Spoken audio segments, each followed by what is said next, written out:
اعوذ باللہ من الشیطان الرجیم بسم اللہ الرحمن الرحیم واتخذ اللہ ابراہیم خلیلا صدق اللہ العظیم وصدق رسولہ النبی الکریم ان اللہ وملائکتہ یصلون علی النبی یا ایہا الذین آمنوا صلوا علیہ وسلموا تسلیما اللہم صل علی سیدنا و مولانا محمد معدن الجود والکرم وآلہ وبارک وسلم۔ تمام تعریفیں حمد و ثنا اللہ تعالیٰ جل مجدہ الکریم کے لیے۔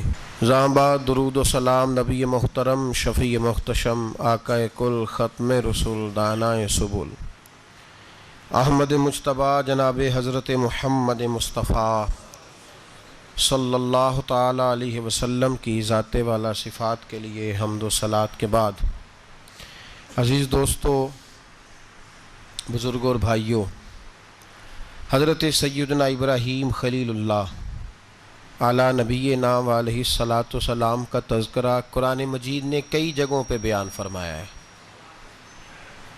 نبی پاک صلی اللہ تعالیٰ علیہ وسلم نے ارشاد فرمایا ہے کہ میں ملت ابراہیم پہ ہوں۔ حضرت ابراہیم علیہ الصلاۃ والسلام کے سیرت کو، سوانح کو، ان کی زندگی کے واقعات کو قرآن مجید نے متعدد مقامات پہ بیان کیا ہے۔ انبیاء کرام علیہم السلام 1,24,000 کم و بیش ہوئے، لیکن دین اسلام میں نبی پاک علیہ السلام کی امت میں جو مقام حضرت ابراہیم کا ہے وہ بس انہی کا ہے۔ ان کی زندگی ایک بڑی خوبصورت، بڑی منفرد اور مسلمانوں کے لیے بڑی اسوہ نور دینے والی زندگی ہے۔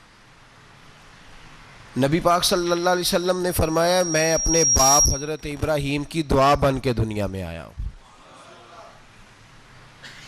اور پھر محبوب پاک سید عالم صلی اللہ تعالی علیہ وسلم نے اپنی امت میں بھی جناب ابراہیم کے طریقے کو جاری رکھا۔ صحابہ نے قربانی کے بارے میں حضور سے پوچھا، ما ہذہ الاضحیہ، یا رسول اللہ صلی اللہ علیہ وسلم یہ قربانی کیا ہے؟ تو فرمایا، سنت ابیکم ابراہیم، یہ تمہارے باپ حضرت ابراہیم کا طریقہ ہے، یہ تمہارے باپ حضرت، حالانکہ قربانی نبی پاک صلی اللہ علیہ وسلم کا بھی طریقہ ہے، لیکن فرمایا تمہارے باپ حضرت ابراہیم کے ذکر کو باقی رکھا۔ اللہم صلی علی محمد وعلی آل محمد کما صلیت علی ابراہیم وعلی آل ابراہیم، ان کے تذکرے کو باقی رکھا دین کے اندر۔ حضرت ابراہیم بڑی امتیازی شان والے نبی ہیں، بڑی امتیازی شان والے۔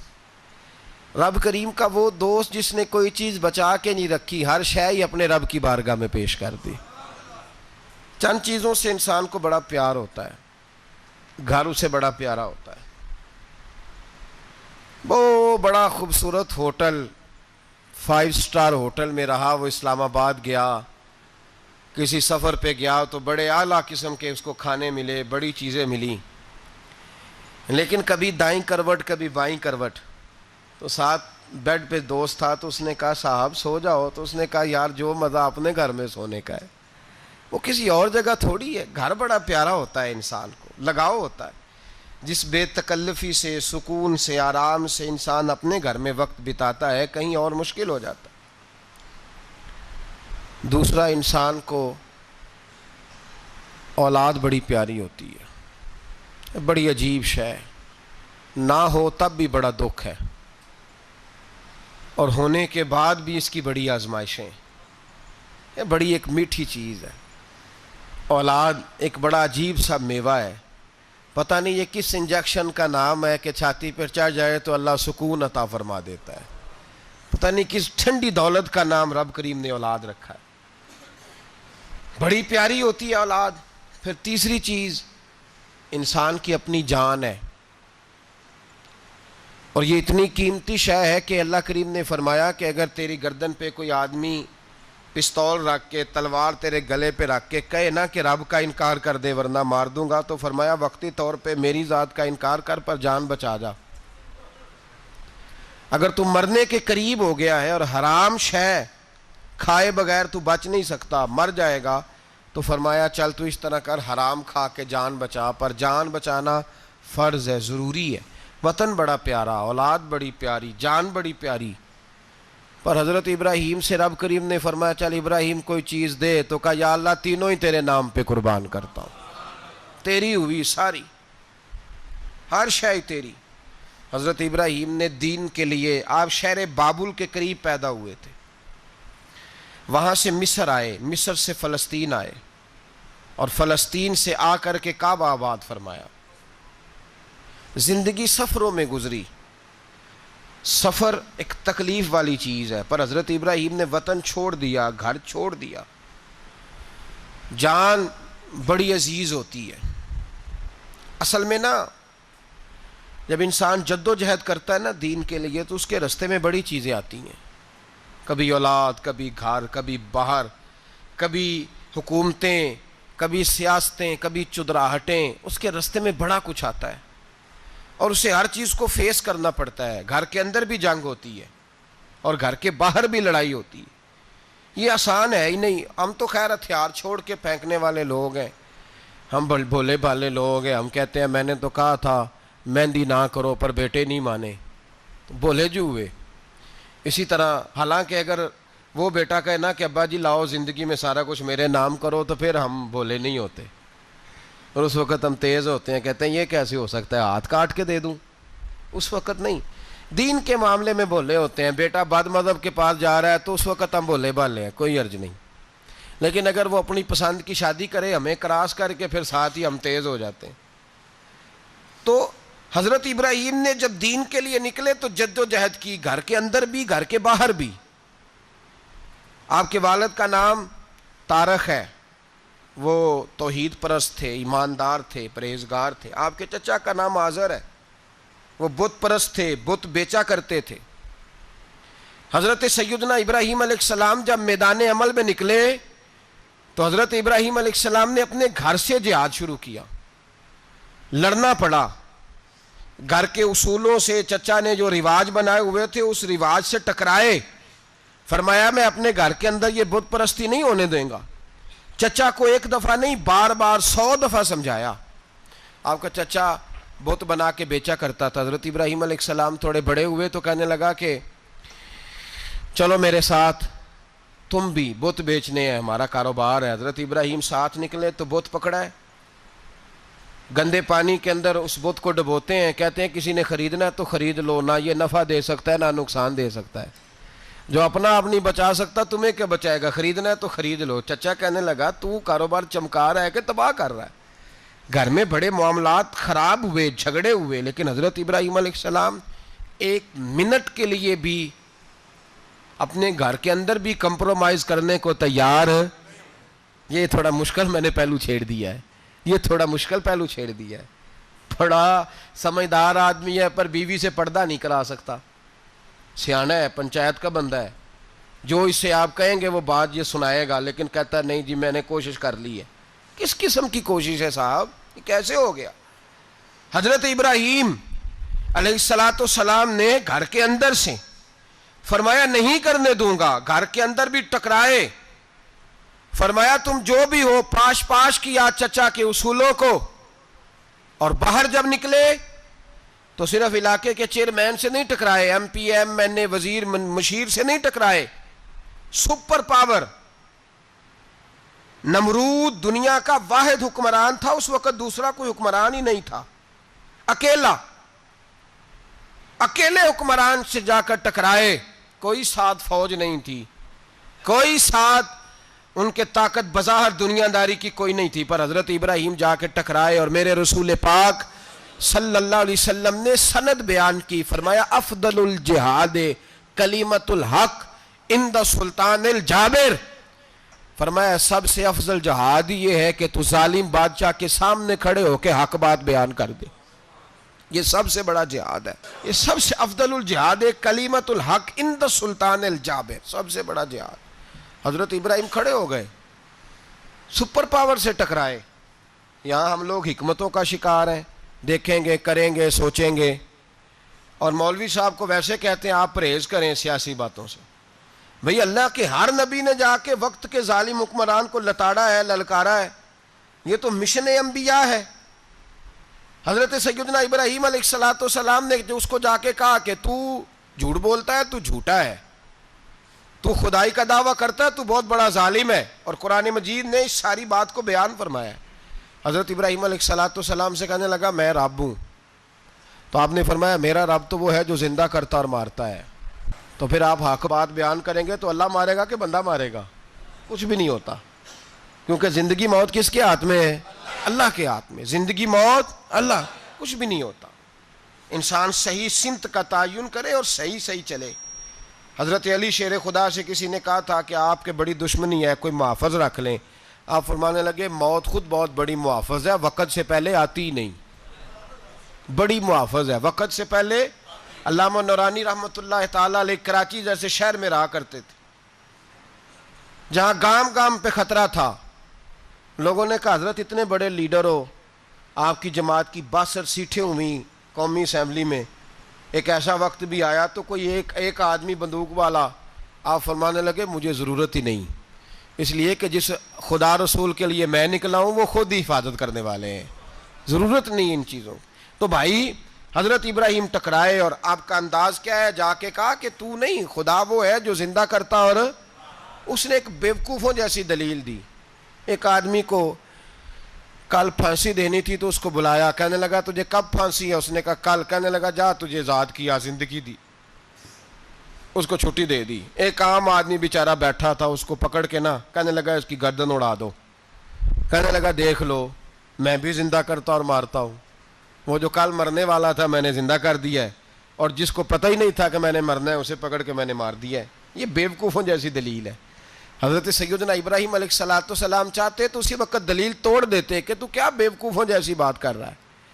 اگر تو زندگی دیتا ہے تو مرے ہوئے میں جان ڈال کے دے جس کو تو نے مارا ہے. لیکن حضرت ابراہیم نے دیکھا کہ بیوقوف ہے. بیوقوفوں سے بحث نہیں ہوتی, دلیل بدل لی جاتی ہے, ان کی عقل کے مطابق بات کی جاتی ہے. حضرت ابراہیم فرمانے لگے میرا رب وہ ہے جو سورج مشرق سے نکالتا ہے اور مغرب میں غروب کرتا ہے. تو اگر رب ہے تو مغرب سے نکال کے مشرق میں غروب کر. فبہت الذی کفر, کافر لاجواب ہو گیا. اس کے پاس اس چیز کا کوئی جواب نہیں تھا. علامہ اسماعیل حقی نے خوبصورت فقرہ لکھا ہے, خوبصورت جان ڈال دی ایک جملہ کہہ کے. حضرت سیدنا علامہ اسماعیل حقی رحمۃ اللہ علیہ فرمانے لگے چونکہ نمرود بیوقوفوں جیسی باتیں کر رہا تھا, اگر وہ یہ کہہ دیتا نا کہ میں سورج کو نکالتا ہوں مشرق سے, میں غروب کرتا ہوں معاذ اللہ مغرب میں نکالتا ہوں, تو آپ اپنے رب سے کہیے کہ وہ مغرب سے نکال کے مشرق میں غروب کرے. علامہ اسماعیل حقی فرماتے ہیں رب کریم کی آواز قدرت تھی. مالک حضرت ابراہیم علیہ السلام کے اس, اگر وہ کہہ دیتا اور حضرت ابراہیم دعا کر دیتے تو رب کریم نے فرشتوں کو تیار بٹھایا ہوا تھا. فرمایا اگر یہ کہہ دے میرے خلیل سے کہ سورج مغرب سے نکال کے مشرق میں غروب کرنا ہے تو تیار رہنا, جس طرح خلیل کہیں گے ویسے ہی کر دیں گے. واتخذ اللہ ابراہیم خلیلا, ابراہیم ہمارا دوست جو ہوا, جیسے کہے گا ویسے کر دیں گے. حضرت سیدنا ابراہیم علیہ السلام کی باتوں کا جب جواب نہ دے سکا, دلیل نہیں بندہ دیتا, پھر لڑائی کرتا ہے, پھر جھوٹے موٹے اعتراض کرتا ہے. دلیل ختم ہوتی ہے تو لوگ ذاتیات پہ اترتے ہیں, کہتے ہیں یہ کھانستا صحیح نہیں, دیکھتا صحیح نہیں. دلیل ختم, اب ذاتیات پہ اترے, کہنے لگے مجھے پتہ چلا ہے کہ یہ فلانی جگہ گیا تھا تو وہاں جا کے اس نے اس طرح کیا ہے. پھر لوگ ذاتیات پہ اترتے ہیں, جب دلیل کا جواب دلیل سے نہیں دے پاتے پھر ذاتیات پر اتر کر حملے کرتے ہیں. حضرت ابراہیم کے دلائل کا جواب نمرود نہ دے سکا تو کہنے لگا کہ اس کو آگ میں ڈال دو. قوم گئی ہوئی تھی ساری, آپ نے بات سنی ہوئی ہے, میں نے صرف اشارہ دینا ہے, میلے پہ. تو حضرت سیدنا ابراہیم علیہ السلام نے سارے بت توڑ دیے, کلاڑا بڑے بت کی گردن پہ رکھا. واپس آئے, کہنے لگے بت کس نے توڑے ہیں؟ تو فرمایا اس سے پوچھ لو جس کی گردن پہ کلاڑا ہے. کہنے لگے یہ تو بول ہی نہیں سکتا. تو فرمانے لگے بڑے بیوقوف ہو, جو بولتا ہی نہیں, سنتا ہی نہیں, اپنا آپ نہیں بچا سکتا, اس کی پوجا کرتے ہو. کہنے لگے پکڑو, دلیلیں ختم ہو گئی, اس کو آگ میں ڈالو. بہت بڑی حویلی 45 فٹ مربع پہ مشتمل ایک حویلی بنائی گئی اور 45 فٹ اونچی. مختلف روایات، علامہ اسماعیل حقی کہتے ہیں کہ 3 مہینے تک نمرود نے کہا کہ اس کے اندر لکڑیاں ڈالو. لوگ پوچھنے لگے کتنی دنیا جلانی ہے؟ کہنے لگا بندہ تو ایک جلانا ہے، پر بندہ بڑا تگڑا ہے، ایک بندہ. 3 مہینے لکڑیاں ڈالی گئیں. اور لوگوں کی جو تہمات ہوتی ہیں نا وہ بڑی عجیب ہوتی ہیں. تہمات میں نے بڑی تفصیل سے رمضان المبارک میں گفتگو کی تھی. بدشگونی، تہمات لوگ لیتے ہیں. اس وقت بھی لوگ تہمات کا شکار ہو گئے. عقیدہ بگڑ جاتا ہے تو وہ عجیب و غریب باتیں کرنے لگتا ہے. تہمات کا شکار ہو گئے. بیبیاں نظر مانتی، میں بیمار ہوں، اگر صحیح ہو گئی تو اتنے من لکڑی دوں گی حضرت ابراہیم کی آگ جلانے کے لیے. ایک عورت لے کے جا رہی ہے لکڑیاں، تو ایک نیک دل آدمی نے اس سے پوچھا کہاں جا رہی ہو؟ کہنے لگی میں نے منت مانی تھی تو حضرت ابراہیم علیہ السلام کو معاذ اللہ جلانے کے لیے لکڑیاں لے کے جا رہی ہوں. تو وہ رب کریم کے بندے کہنے لگے تو ڈھونڈتی رہے گی، تجھے وہ جگہ ملے گی نہیں. وہ بی بی کئی مہینے گھومتی رہی، جگہ ہی نہیں ملی جہاں لکڑیاں ڈالنی، ماری گئی. تہمات کا شکار ہوئے بہت سارے لوگ. تہمات کا بھائی، تہمات دین کے اندر منع ہے. تہمات دین میں کوئی نظر ماننا، کوئی کسی بزرگ کے مزار پہ جا کے سالے ثواب کے لیے کوئی چیز ماننا، یہ تو درست ہوا. لیکن غیر شرعی نظریں مان لینا کہ میں آگ کے گرد چکر لگاؤں گا، میں جناب وہاں جا کے یہ والا تماشا کروں گا، میں دھاگا باندھوں گا، میں رسا کاٹوں گا، میں وہاں گندے اور سے پانی پیوں گا، ان کی شریعت اجازت. یہ تہمات ہیں، بدشگونی ہے. دین میں ان کی کوئی گنجائش. آپ نظر ماننے سے پہلے بھی کسی عالم سے رابطہ کریں کہ میں منت مانگنے لگاؤں تو کیسے ماننی چاہیے، اس کا طریقہ پوچھیں. ایسے ہی غلط چیز کی منت تھوڑی مان لی جائے گی. بہرحال آمدام برسر مطلب حضرت ابراہیم کے لیے آگ جلائی گئی. 45 فٹ اونچی آگ ہے. پرندہ بھی اوپر سے گزرتا ہے تو نیچے گر جاتا ہے جل کے. اتنے دن لگا کے آگ جلائی گئی. اب حضرت ابراہیم کو جلایا جانے لگا ہے. یہاں تو موجیں ہیں نا، جو کسی ادارے کا سربراہ ہے اس کے لیے موج ہے، کسی جگہ آفیسر بن گیا تو موج ہے، پیر صاحب کے لیے موج ہے، علامہ صاحب کے لیے موج ہے، خطیب صاحب کے لیے موج ہے. جلنا کس کو پڑتا ہے؟ وہ علی کوئی نہیں رہا اللہ ماشاء اللہ. وہ لوگ گزر گئے جو تکلیفیں سہ کے کام کرتے تھے، گزر گیا زمانہ. حضرت سیدنا ابراہیم علیہ السلام کو جلایا جانے لگا ہے تو اب اتنی بڑی آگ ہے تو ڈالیں کیسے؟ شیطان نے تجویز دی کہ منجنیق بناؤ. منجنیق، بڑے بڑے بانس باندھ کے ان کے نیچے رسا باندھو. وہ جس طرح جھولنے کے لیے جھولا بنایا جاتا ہے، اس طرح ایک منجنیق پرانے زمانے میں اس میں پتھر رکھ کے پھینکے جاتے تھے دشمنوں پہ. وہ منجنیق بنائی گئی کہ دور سے حضرت ابراہیم کو پھینکیں گے. ہاتھ حضرت ابراہیم کے باندھ دیے، پاؤں مبارک باندھ دیے. پوری زمین پہ ایک نام لینے والا خدا کا. اور اس کو آج رسیوں میں جکڑا ہوا ہے. جب پھینکا جانے لگا نا آگ میں، حوریں رونے لگیں، فرشتے تڑپنے لگے، اے اللہ یہ کیا ہونے لگا ہے؟ ایک تیرا خلیل اور وہ بھی آگ میں. فرمایا جاؤ جا کے اس سے کہو اگر تمہاری مدد لیتا ہے تو اسے بچاؤ. ہوا کا فرشتہ آیا، کہا ابراہیم اگر تو کہے. او بھائی، ان چیزوں کو کہانی سمجھ کے نہ سنا کریں، یہ داستان نہیں. یہ وہ طریقے ہیں جو ہمارے رسول نے ہمیں اپنانے کا حکم ارشاد فرمایا ہے. جو عقیدے، یہ وہ نظریات ہیں جو ہمیں اوڑھنے کو کہا گیا. اپنے رب کریم کی رضا پہ راضی رہنے کے یہ وہ خوبصورت مواقع ہیں صوفیاء نے جن کو بنا کر سمجھا کر ہم تک پہنچایا ہے. یہ ہے اہل طریقت کی باتیں. وہ کہتے ہیں یار جس حال میں رکھے راضی رہنا ہے. حضرت ابراہیم علیہ السلام کو پھینکا جا رہا ہے. فرشتہ آیا، اے اللہ کے خلیل اگر حکم دو تو اتنی ہوا چلاؤں کہ نمرودی جل جائیں سارے، آگ ان پہ پھینک دی جائے. آپ نے فرمایا تو جا، تجھ سے مجھے کوئی کام نہیں. تھوڑی دیر کے بعد پانی کا فرشتہ آیا، کہا حضور اتنی بارش برساؤں گا کہ آگ بجھ جائے گی. فرمایا تو جا، تجھ سے کوئی کام نہیں. اب جب منجنیق میں رکھ دیے گئے، آگ میں جانے کا لمحہ ہے، تیاری ہے، حضرت جبریل امین حاضر خدمت ہوئے. کہا ابراہیم کوئی حاجت؟ فرمایا تجھ سے کوئی نہیں. کہا چلو مجھ سے نہیں تو رب کریم سے ہی بات کر لو. مجھے پتا ہے میں چھوٹا ہوں، آپ مجھ سے مدد کیوں لوگے؟ رب کریم سے ہی بات کر لیں. تو حضرت ابراہیم کہنے لگے جبریل یہ بتا، رب کو نہیں پتا اس کا خلیل کس حال میں ہے؟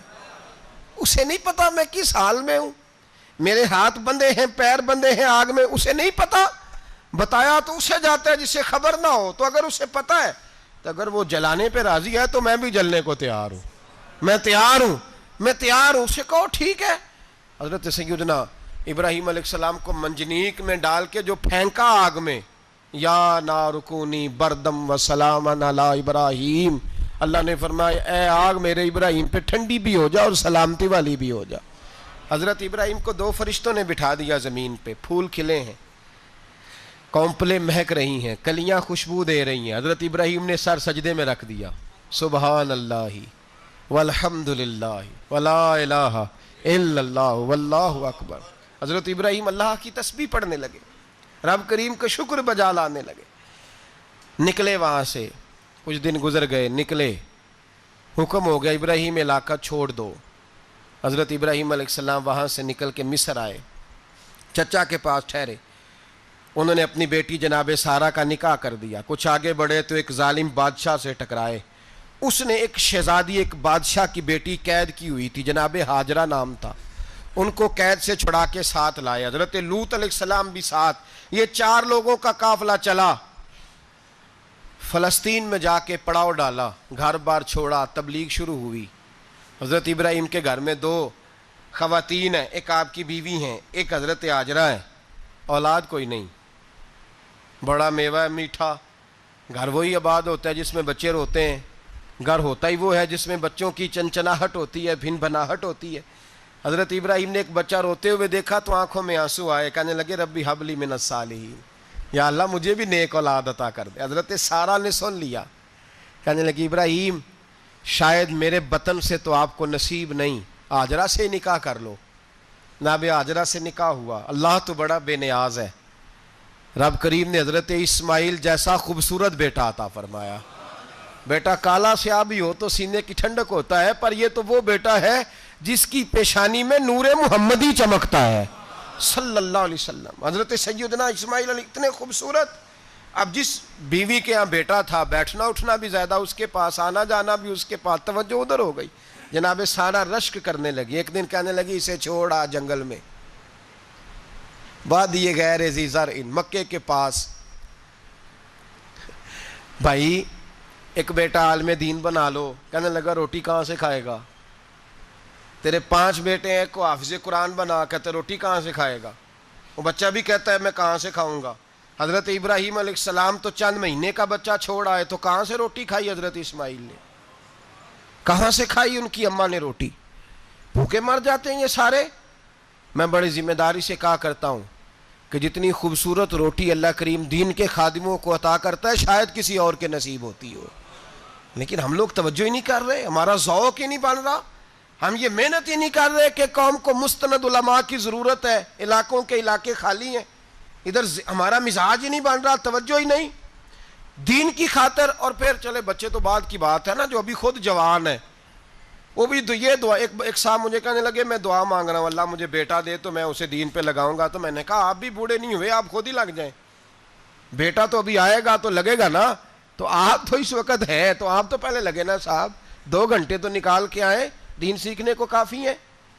آپ اتنی لمبی سوچ رہے ہیں کہ بچہ آئے گا تو بڑا ہوگا تو وہ جائے گا تو دیکھی جائے گی، ابھی تو آپ ہیں تو آپ تو آؤ۔ حضرت ابراہیم نے بچہ وہاں چھوڑا۔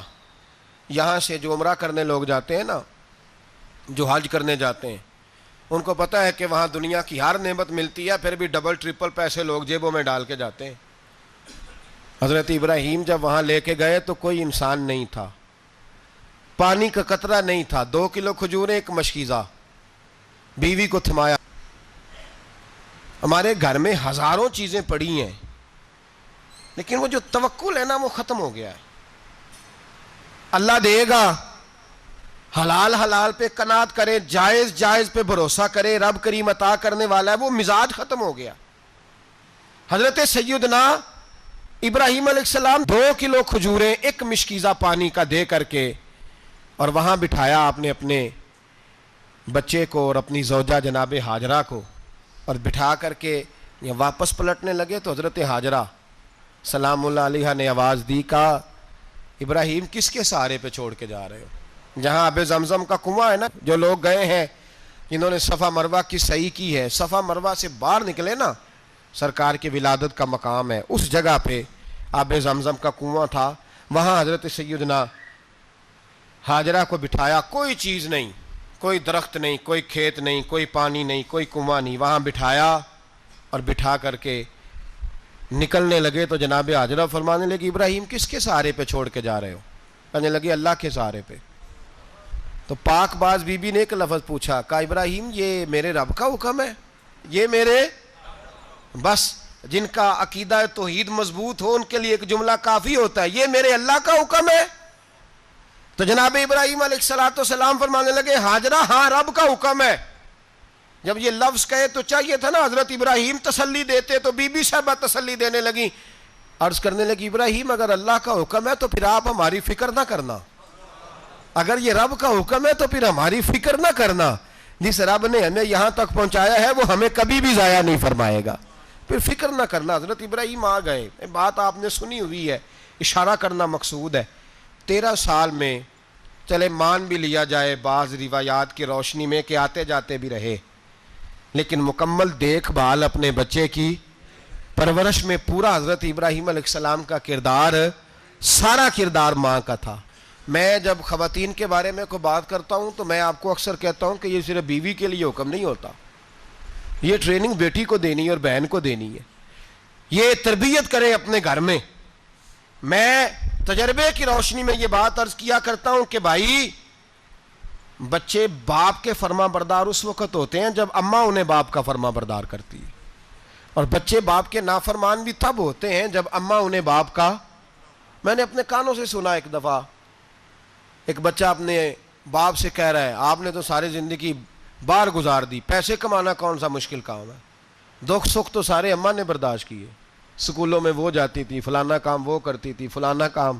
اب یہ سوچ اس کی ذاتی تو نہیں، یہ اس کو دی گئی ہے، اور اگر اس کو یہ سوچ دے دی جائے کہ اماں کہے کہ میں تو اپنوں میں رہی ساری زندگی، میں نے تو اپنوں میں وقت گزارا، اور تیرا باپ تو کئی دفعہ جنازے بھی نہیں پڑھ سکا، اس نے تو ماں باپ ایسے دفن کر دیے، وہ اگر یہ سوچ فراہم کرے تو پھر بچہ باپ کا فرما بردار ہوتا ہے۔ اور یہ والی روایتیں ہم بیوی کو سناتے ہیں، حالانکہ کس کو سنانی چاہیے؟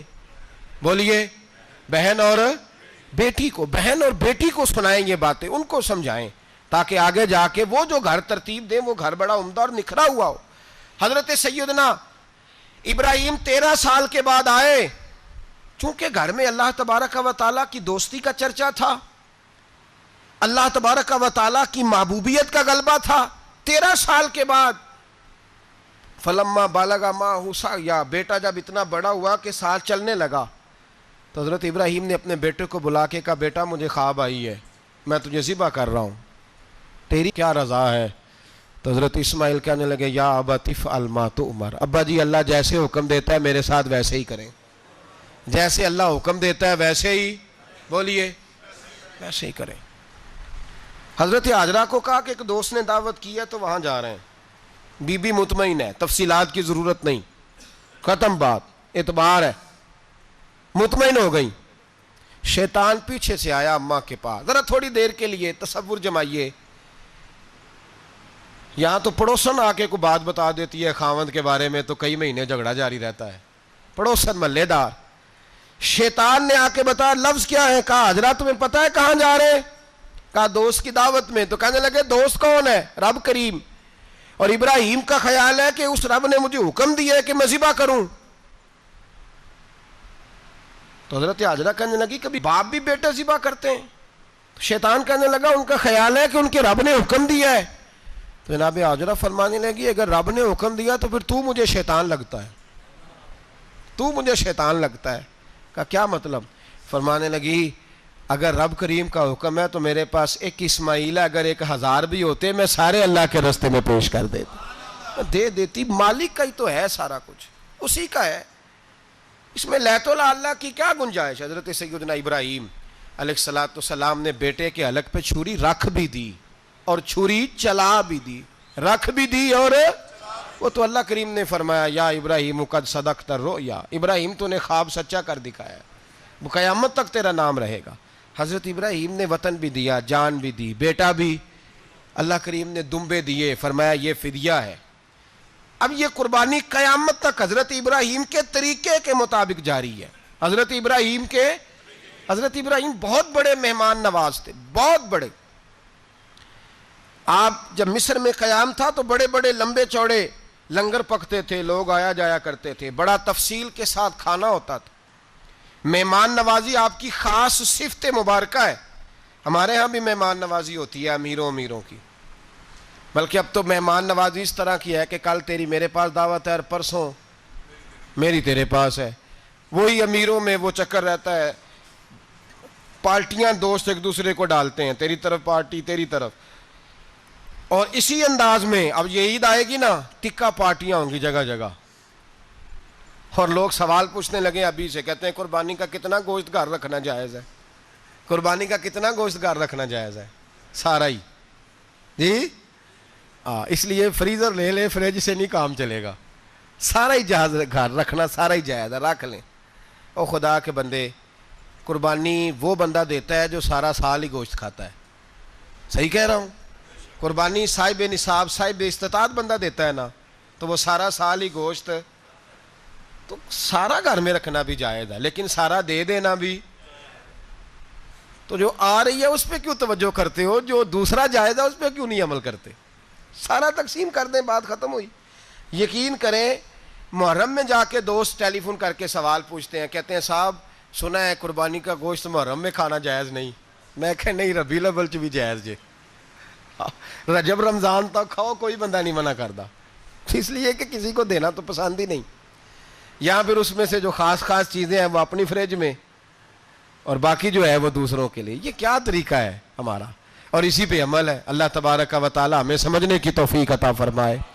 حضرت ابراہیم بہت بڑے مہمان نواز تھے. صرف قربانی نہیں دیتے تھے, سارا سال بہت سارا لنگر, بہت سارا کھانا پینا, بہت ساری چیزیں جاری رہتی تھیں. اور جتنے غریب لوگ تھے فلسطین کے, ان کو پتا تھا کہ حضرت ابراہیم علیہ السلام کا لنگر جاری ہے. فلسطین میں جب آپ کا قیام تھا, ایک دفعہ ڈھیروں مہمان آ گئے اور کھانے کو کوئی چیز نہیں. حضرت سارہ اور جناب ہاجرہ دونوں اس وقت موجود تھیں. وہ کہنے لگی ابراہیم بہت سارے مہمان آ گئے ہیں تو کیا کریں؟ جناب سارہ کہنے لگی کس طرح کر کے ان کی مہمان نوازی کرنی. اور حالات یہ ہیں کہ قحط پڑا ہوا ہے فلسطین میں, مصر میں, دور دراز علاقوں میں. تو حضرت ابراہیم کہنے لگے یہ اللہ کے مہمان ہیں اور ہمیں رب کریم کا بندہ سمجھ کے آ گئے ہیں, اللہ ہی بندوبست کرے گا. فرمانے لگے میرا مصر میں ایک دوست ہے, وہ قحط کے دنوں میں غلہ جمع کر لیتا ہے, میں اس کی طرف پیغام بھیجتا ہوں, مجھے امید ہے وہاں سے غلہ ملے گا. 2 3 5 اونٹ والے غلام بلائے اور ان کو کہا کہ جاؤ غلہ لے آؤ مصر کے دوست سے.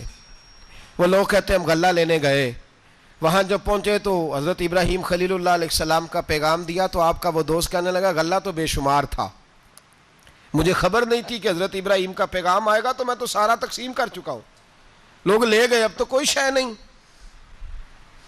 اب وہ خالی آ گئے 5 کے 5 اونٹ. جب خالی آئے تو حضرت ابراہیم کی حویلی کی دیواریں چھوٹی چھوٹی تھیں.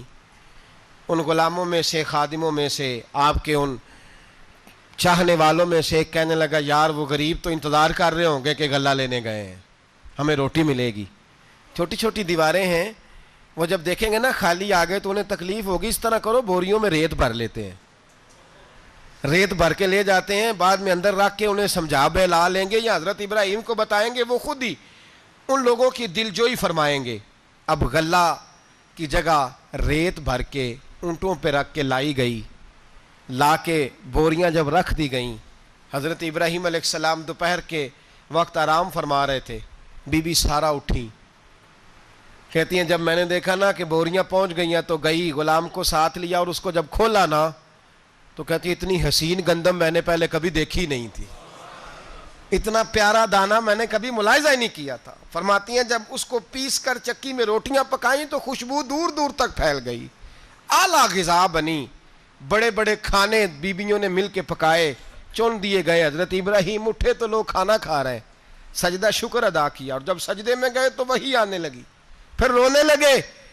جب پلٹ کر باہر تشریف لائے تو جناب سارہ کہنے لگی ابراہیم تمہارا مصری یار بڑا اچھا ہے, اس نے اتنی اعلیٰ گندم بھیجی ہے کہ اتنی تو میں نے پیاری گندم کبھی دیکھی نہیں. جناب ابراہیم مسکرائے, فرمانے لگی سارہ یہ مصری یار نے نہیں بھیجی، یہ میرے عرشی یار نے بھیجی ہے، یہ میرے عرشی یار نے بھیجی ہے۔ بھائی مہمان نوازی مزاج تھا، ہاتھ لٹا دینا مزاج تھا، دوسروں کی اشک شوئی مزاج تھا۔ حضرت ابراہیم علیہ السلام کا طریقہ ہے قربانی، حضور نے ان کا طریقہ بیان کیا۔ اگر سال کے بعد قربانی دینا ان کا طریقہ ہے تو سارا سال غریبوں کو روٹی دینا بھی حضرت ابراہیم کا طریقہ ہے، سارا سال غریب کی نوکری کرنا یہ بھی حضرت ابراہیم کا طریقہ ہے، بھوکے کو کھانا کھلانا یہ بھی۔ میرے مصطفیٰ کریم سید عالم صلی اللہ علیہ وسلم سے صحابہ نے پوچھا حضور بہترین مسلمان کون ہے؟ بہترین مسلمان؟ تو حضور نے فرمایا جو سلام لینے میں پہل کرے اور غریب کو روٹی کھلانے میں سب سے اچھا ہو، وہ بہترین مسلمان ہے، زبردست مسلمان۔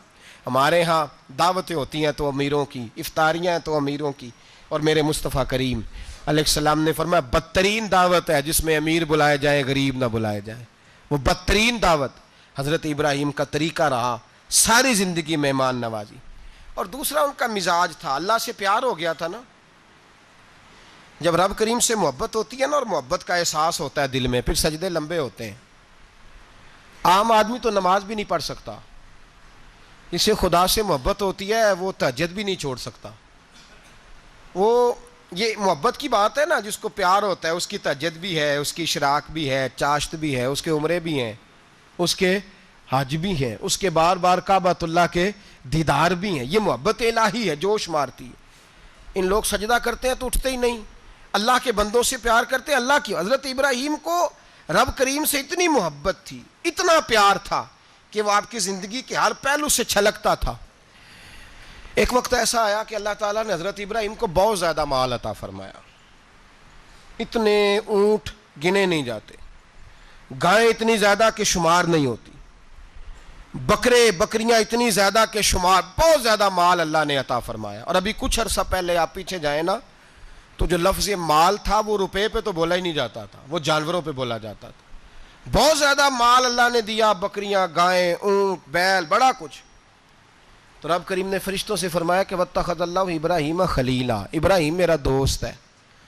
تو فرشتے کہنے لگے یا اللہ جسے اتنا کچھ دیا جائے اس نے دوست تو بننا ہی ہوتا ہے، تو نوازا ہی بڑا ہے، اتنا مال، اتنے کھیت کھلیان، اتنا کچھ۔ اللہ کریم نے فرمایا جاؤ آزمائش کر لو، امتحان لے لو۔ فرشتہ امتحان لینے پہنچ گیا۔ حضرت ابراہیم کے جانور چر رہے ہیں چراگاہ میں، حضرت ابراہیم بھی ہیں، غلام بھی ہیں، بہت بڑا ریوڑ ہے، آپ تشریف فرمائیں۔ ایک فرشتہ آیا تو کھیت میں چھپ کے بیٹھ گیا اور بلند آواز سے کہنے لگا سبحان اللہ والحمد للہ ولا الہ الا اللہ واللہ۔ یہ تسبیح بڑی پسند ہے، محبوب نے ان کی فضیلت بیان کی۔ اب وہ حضرت سیدنا ابراہیم علیہ السلام کھڑے تھے تو وہ کھیت میں بیٹھ کے تسبیح پڑھنے لگا سبحان اللہ والحمد للہ ولا الہ الا اللہ۔ حضرت ابراہیم کہنے لگے یہ میرے رب کا نام کون لے رہا ہے؟ بڑی اس کی میٹھی آواز ہے، بڑی، کون ہے؟ ڈھونڈنے لگے، گھومتے گھومتے اس کے پاس چلے گئے، فرشتہ انسانی شکل میں، تو میرے رب کا ذکر کر رہا تھا؟ اس نے کہا میں ہی کر رہا تھا۔ فرمانے لگے یار ایک دفعہ پھر نہیں کرتا؟ تو کہنے لگا ابراہیم پہلے تو میں اپنی مرضی سے کر رہا تھا، تو کہتا ہے تو پیسے لگیں گے، پیسے ہیں تو کر دیتا ہوں۔ حضرت ابراہیم کہنے لگے بول تو کیا لے گا؟ میرے اللہ کا ذکر سنانے کا کیا لے گا؟ کہنے لگا جتنی بکریاں آپ چرا رہے ہیں ساری دے دے تو میں اللہ کا ذکر سنا دیتا ہوں۔ اور آپ نے فرمایا بس جا تیری ساری ہوئی، میرے رب کا ذکر سنا۔ اور پھر شروع ہو گیا سبحان اللہ الحمد للہ ولا الہ الا اللہ واللہ اکبر۔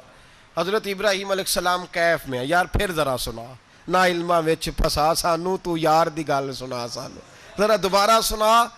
پھر سنایا، ایک دفعہ پھر کہا، فرشتہ کہنے لگا بس جی آپ کے پیسے پورے ہو گئے۔ حضرت ابراہیم کہنے لگے چل ایک دفعہ اور سنا۔ کہنے لگا پیسے لگیں گے، تو کیا لے گا؟ کہنے لگا گائیں بھینسیں ساری میری۔ فرمایا بس یار اتنی قیمت، تو سنا صحیح، سارا کچھ ہی تیرا۔ پھر شروع ہو گیا سبحان اللہ والحمد للہ ولا الہ الا اللہ واللہ اکبر۔ گائیں دے دیں، بھینسیں دے دیں، وہ ذکر سناتا ہے۔ حضرت ابراہیم کبھی مچلتے ہیں، کبھی روتے ہیں، کبھی آہیں بھرتے ہیں، تو میرے رب کا نام لے رہا ہے، ذرا پھر سے لے۔ کیف جاری ہے۔ کہنے لگا بس بھائی۔ حضرت ابراہیم فرمانے لگے تو اور لے لے جو لینا ہے، مجھے ذکر سنا۔ اس نے کہا ابراہیم بکریاں میں لے چکا، گائے بھینسیں میں لے چکا، اونٹ رہ گئے، سارے لے لوں گا پھر ذکر سناؤں گا. فرمایا جا تیرا ہوا تو ذکر سناتا رہے, میں دیتا ہوں. دے دیا, کچھ دیر ذکر کیا تو اب خاموش ہو گیا. حضرت ابراہیم خلیل اللہ علیہ السلام فرمانے لگے ذکر سنا. کہنے لگا ابراہیم اب تیرے پاس دینے کو کیا ہے, ہر چیز تو میں لے چکا. آپ فرمانے لگے یہ گائے بھینسیں بکریاں چرانے کے لیے تجھے کوئی نوکر ملازم بھی تو چاہیے نا, تو اس طرح کر مجھے رکھ لے, میں روٹی نہیں مانگوں گا, کھانا نہیں مانگوں گا, تو اللہ کا ذکر سناتا رہنا, میں تیرے جانوروں کی نوکری کرتا رہوں گا. حضرت ابراہیم علیہ السلام نے جب یہ کہا نا, فرشتے کی آنکھوں میں آنسو آ گئے. تر دامنی پہ شیخ ہماری نہ جائیے, ہم دامن نچوڑ دیں تو فرشتے وضو کریں. فرشتہ رو پڑا اور کہنے لگا ابراہیم مجھے سینے سے لگاؤ, آپ واقعی اس قابل ہیں کہ اللہ آپ کو اپنا دوست بنائے, واقعی اس قابل ہے کہ رب آپ کو اپنا. حضرت ابراہیم علیہ السلام کا خدا سے محبت کرنے کا نرالا انداز. اور میرے بھائی یہی محبت انہیں میرے مصطفیٰ سے بھی تھی. ایک نبی گھر بنا رہا ہے, دوسرا بنوا رہا ہے. حضرت اسماعیل علیہ السلام پتھر اٹھا اٹھا کے لا رہے ہیں, جناب ابراہیم بنا رہے ہیں. جب خانہ کعبہ بن گیا تو کہنے لگے ربنا وابعث فیہم رسولا, اے اللہ اب اسے بسانے کے لیے اپنا آخری رسول بھی عطا فرما. نبی پاک فرماتے ہیں میں دعا ہوں حضرت ابراہیم کی. یہ قربانی حضرت ابراہیم کا طریقہ ہے. حضور نے اگرچہ نبی پاک کی اپنی سنت تھی, یہ بھی کہہ سکتے تھے سنتی و سنت ابیکم ابراہیم, میری سنت ہے اور تمہارے باپ ابراہیم کی سنت ہے, یہ نہیں فرمایا. جب صحابہ نے کہا قربانی کیا ہے, فرمایا سنت ابیکم ابراہیم, یہ تمہارے باپ ابراہیم کی سنت ہے. ہر صاحب نصاب پر قربانی واجب ہے. جو زکوٰۃ کا نصاب رکھتا ہو اس پر قربانی واجب ہے, یعنی ضروریات سے زیادہ اتنے پیسے جتنے پیسوں سے زکوٰۃ فرض ہوتی ہے, اتنے پیسے جس آدمی کے پاس قربانی سے پہلے پہلے آ جائیں اس آدمی پر قربانی کرنا واجب ہے. بکرا, چھترا, دمبا 1 سال کا یا دمبا 6 مہینے کا ہو پر اتنا بڑا محسوس ہوتا ہو کہ لگے کہ 1 سال کا ہے, اس کی قربانی ہو سکتی ہے. جانور میں کوئی عیب نہیں ہونا چاہیے, اتنا کمزور نہ ہو کہ ذبح جہاں اسے کرنا ہے وہاں وہ چل کے جا نہ سکے, اتنا کمزور جانور نہ ہو, اس کے اندر بظاہر کوئی اتنا بڑا نقص نہ پایا جاتا ہو, کانا نہ ہو, لنگڑا نہ ہو, کوئی اس کی ہاتھ نہ کٹے ہوئے ہوں, ایسا نقص جو واضح ہو. بکرا 1 سال کا, گائیں اور بھینس یہ 2 سال کی, اونٹ 5 سال کا. اب اس میں یہ ہے کہ ہمارے بہت سارے دوست چونکہ ہم دیہاتی لوگ ہیں تو پوچھتے ہیں کہ دوندا نہیں ہے تو چوگا نہیں ہے, تو یہ ہماری پنجابی کی اصطلاحات ہیں. پنجابی کی شریعت اسلامیہ نے سال بتائے ہیں, یہ تو ہم نے اپنی آسانی کے لیے یا دیہاتوں میں جو ماحول تھا اس طرح کا جانور لیں, خوبصورت جانور لیں. جو نصاب ہے وہ بھی میں نے آپ کو بتایا, لیکن ایک اور پہلو بھی ہے. نبی پاک صلی اللہ علیہ وسلم پہ زکوٰۃ کبھی فرض نہیں ہوئی, کبھی حضور پہ زکوٰۃ فرض نہیں ہوئی. نبی پاک صلی اللہ علیہ وسلم کے پاس اتنا سرمایہ کبھی اکٹھا ہوا ہی نہیں کہ زکوٰۃ فرض ہو. لیکن نبی پاک کے صحابہ فرماتے ہیں کہ مدینے کے 10 سالوں میں اللہ کے رسول نے ہر سال قربانی فرمائی ہے, ہر سال قربانی دی. اور جس سال حضور حج کرنے گئے اس سال اللہ کے نبی نے 63 اونٹ ذبح فرمائے. اور حضور صلی اللہ علیہ وسلم جب اونٹ ذبح کرنے لگتے نا تو صحابہ کہتے ہیں اونٹ خود دوڑ کے حضور کے سامنے آ کے لیٹ جاتا, اور نبی پاک اسے ذبح کرتے اور فرماتے ہیں ایک دوسرے کو دھکے دیتے اونٹ کے, پہلے میں نے جانا ہے ذبح ہونے کے لیے, پہلے میں نے. انہیں پتا تھا کہ جو مصطفیٰ کے ہاتھوں ذبح ہوگا وہ تو دائمی زندگی پا جائے گا, یہاں بھی وہاں بھی زندہ. 63 اونٹ ذبح کیے. ایک اونٹ میں کتنی قربانیاں ہوتی ہیں؟ 7. اب 63 کو 7 سے ضرب دو گے تو کتنی بنے گی؟ اور پھر نبی پاک صلی اللہ علیہ وسلم نے 10 سال مدینہ منورہ میں قربانی دی, ہر سال. اب وہ 63 اونٹ, ایک اونٹ میں 7 قربانیاں, ہر سال یہاں قربانی. اور مولا علی شیر خدا فرماتے ہیں نبی پاک 2 قربانیاں دیتے. میں نے کہا حضور 2 جانور ذبح کر رہے ہیں آپ, تو حضور نے فرمایا ایک میری طرف سے ایک میری امت کی طرف سے, غریبوں کی طرف سے. اور حضرت علی کو حضور نے وصیت فرمائی تو 2 دیا کرے گا. یا رسول اللہ صلی اللہ علیہ وسلم میں غلام ہوں, خادم ہوں. حضور نے فرمایا علی ایک تو نے اپنی دینی ہے, ایک میری طرف سے دینی ہے. 2 قربانیاں. مولا علی نے بھی ساری زندگی 2 قربانیاں دی. حضرت علی بھی مال کے نصاب نہیں تھے, اپنا مکان ہی نہیں تھا, کوئی کاروبار نہیں تھا, کئی دن فاقے رہتے تھے. پر قربانیاں کتنی دیتے تھے؟ 2۔ ہمارے پاس ویسے اگر سسرال میں، میکے میں، کزنوں میں کچھ شادی ہو جائے تو 50-60 ہزار کا خرچہ برابر ہے، وہ پکا ہے۔ اور قربانی کی باری غریب ہو گئے، سارے ہی غریب ہو گئے، کہتے نہیں یہاں مشکل ہے۔ او خدا کے بندے، اللہ کے ساتھ تجارت کر، اس کے رستے میں 1 دے گا، رب تجھے 70 گنا اضافہ کے ساتھ عطا فرمائے گا۔ قربانی مال کے نصاب پہ ہے، کوشش کیا کریں کہ اللہ کے رستے میں جب دینا ہو پھر لیت اللہ سے بچیں، خوبصورت جانور لائیں۔ جن کو اللہ نے توفیق دی ہے ان کے لیے نصیحت ہے، جن کو اللہ نے توفیق دی۔ میں نے اپنے حضرت صاحب کو دیکھا ہے، وہ کہتے تھے کئی جانور اللہ نے بڑا نوازا ہے، کہتے ایک میرا ہے، ایک میرے ماں کا، ایک میرے باپ کا ہے، ایک میرے فلاں استاد صاحب کا، ایک میرے پیر صاحب کا ہے۔ یہ جانور غوث اعظم جیلانی کا نام کا دے رہا ہوں۔ اور پھر ایک بڑا خوبصورت جانور بندھا ہوتا اور حضرت خود ان کو چارہ ڈال رہے ہوتے، تو حضور یہ کیا ہے؟ فرمانے لگے یہ میں رسول اللہ کے نام پہ قربان کروں گا، یہ نبی پاک کے نام پر قربان کیا جائے گا۔ جن کو اللہ نے حیثیت دی ہے وہ کوشش کریں اپنے محبوب کی طرف سے بھی قربانی کریں، نبی پاک کے نام کی قربانی دے، خوبصورت سا جانور پیارا، پھر اس کی خدمت ہو، پھر اس کی قربانی دی جائے اور نبی پاک کے نام پر قربانی دی جائے۔ حضور نے خود وصیت فرمائی حضرت ابو بکر صدیق کو، قربانی بڑا حسین عمل ہے، اور میرے نبی پاک صلی اللہ علیہ وسلم نے ناراضگی بھی فرمائی، ذرا خوگر حمد سے تھوڑا سا گلا بھی سن لے۔ میرے حبیب نے فرمایا جو طاقت کے باوجود قربانی نہ کرے وہ ہماری عیدگاہ میں عید کی نماز پڑھنے نہ آئے، وہ نہ آئے۔ اور یا رسول اللہ جو کرے گا، فرمایا قربانی کے جانور کا خون کا قطرہ بعد میں زمین پہ گرے گا، اللہ اس کے سارے گناہ پہلے معاف فرما دے گا، اللہ اس کے سارے گناہوں کو بخشے گا۔ قربانی کریں، خوبصورت انداز میں کریں، اللہ کی رضا کے لیے۔ بزرگوں نے لکھا ہے 3 حصے کرو گوشت کے، ایک گھر میں رکھو، ایک رشتہ داروں میں بانٹو، پڑوسیوں میں بانٹو، اور تیسرا فقط غریبوں کو دو۔ لیکن میں اکثر یہ سوچتا ہوں کہ ہمارے ہاں قربانی کرتا ہی وہ ہے جن کے گھر میں ہر جمعرات کو چھوٹا گوشت پکتا ہے، اور جن کے گھر میں ہفتے میں 3 دفعہ مرغی کا گوشت پکتا ہے، وہی تو قربانی دینے کے قابل ہوتے ہیں۔ تو وہ بھی اگر قربانی کے بکرے میں سے بھی تیسرا رکھنا چاہیں تو اجازت تو ہے، میں نے کہا سارا رکھنے کی بھی اجازت ہے، لیکن اگر آپ مہربانی کریں، کوشش کریں کہ یار ہم تو سارا سال ہی کھاتے ہیں، اور ہمارے یہاں جو گوشت تقسیم ہوتا ہے نا وہ بھی باری لگی ہوئی ہے، ادھر سے پلیٹ آئی تھی گوشت کی تو ادھر سے بھر کے چلی گئی، بھئی اس نے کی ہے، اس کو بار بار گوشت دینے کا کیا مطلب ہے؟ آپ یہ دیکھیں عزیزوں میں، رشتہ داروں میں، اور میں اگر تھوڑا سا آپ کی توجہ کرانے میں کامیاب ہو جاؤں تو سفید پوش لوگوں کو دیکھیں، کچھ سفید پوش ہیں، سفید پوش جن کے اوپر قرضے ہیں، بیماریوں نے جکڑ لیا ہے، گھر میں بڑے بڑے سخت مریض آ گئے ہیں، سفید پوش پہلے دیا کرتے تھے۔ آپ ان سے پوچھتے ہیں صاحب قربانی، تو بات کو ٹالتے ہیں، وہ کہتے ہیں سوچ رہا ہوں کوئی حصہ ڈال جائے، پردہ پوشی کرتے ہیں، کہتے ہیں کہیں حصہ رکھا ہوا پردہ پوش۔ اکثر وہ لوگ قربانی نہیں دے پاتے، اکثر دیا کرتے تھے اب نہیں دے پا رہے، کیوں؟ اس لیے کہ مشکلات ایسی آ گئیں۔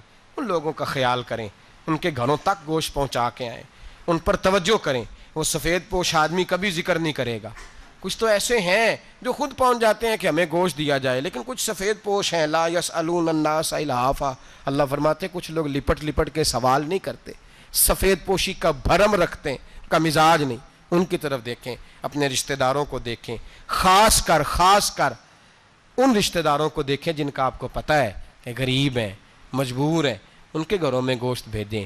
غریب بیٹیوں، غریب بہنوں کا خیال کریں، اس طرف متوجہ ہوں، ان کے ساتھ اس نے سلوک کریں، اس طرف آپ لوگ خیال کریں۔ اللہ ہمیں سمجھنے کی توفیق عطا فرمائے۔